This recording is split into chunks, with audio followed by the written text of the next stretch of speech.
This is where we test if the project makes sense. We start by assessing the site itself. What's the condition of the property? Are there structural issues? Contracts are signed, timelines agreed, and we set clear expectations. In the UK, this includes getting a completion certificate from building control.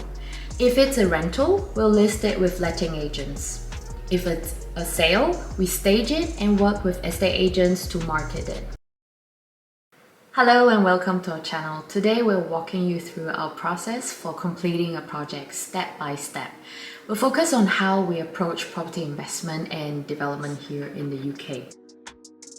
Whether it is residential refurbishment or commercial conversion, our method stays the same in careful planning and steady execution. It's a process we've refined over time and we're excited to share it with you. So let's get started. Every project begins with research. For us, this means understanding the UK property market and pinpointing the right opportunity.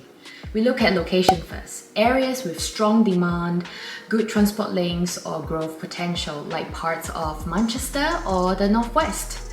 We study local house prices, rental yields and planning regulations. Data drives this step.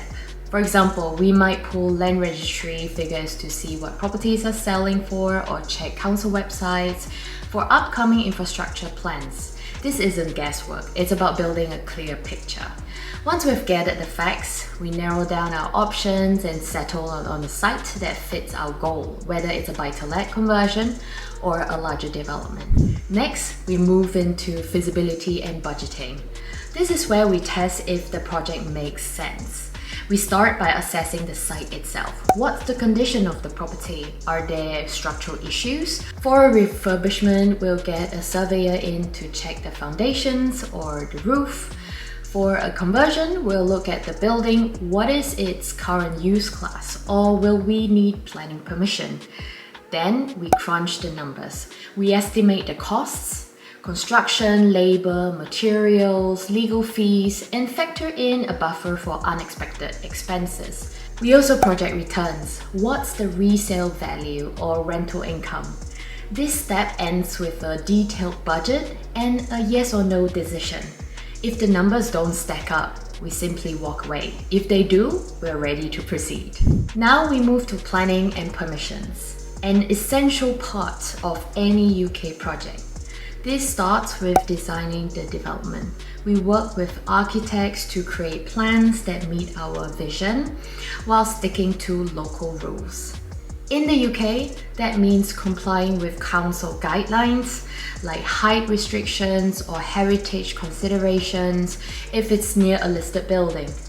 We submit these plans for planning permission, which can take 8 weeks or more, depending on the council.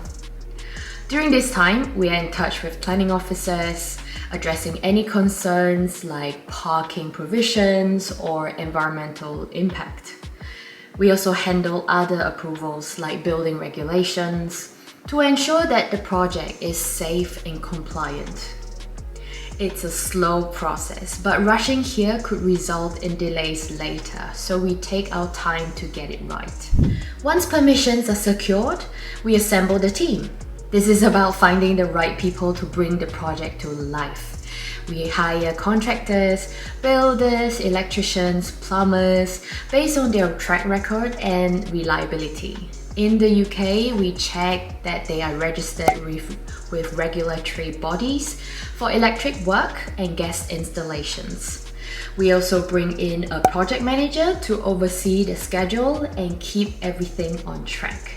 Contracts are signed, timelines agreed, and we set clear expectations. For a typical project, say for example a 3-bed house refurb, this might mean a 12-week timeline with milestones like completing the first fix or fitting the roof. It's all about coordination and clarity at this stage. With the team in place, execution begins. This is where the plans become reality. Construction starts. Maybe it's knocking down walls for an open plan layout or laying bricks for a new extension. We monitor progress closely. The project manager visits the site regularly, checking quality and sticking to the timeline. If issues come up, like a delay in material deliveries, we adapt. We might source locally or adjust the schedule. Budgets are tracked too. We log every expense against our forecasts. This step is hands-on but methodical. By staying involved, we catch problems early and keep the project moving forward.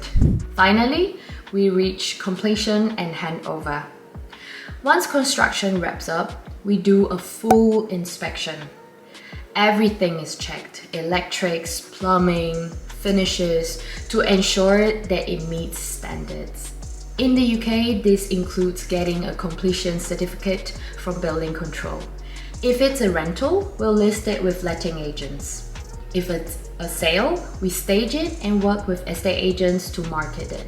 The goal is a smooth transition, whether to tenants or buyers. And that's it, the project's done.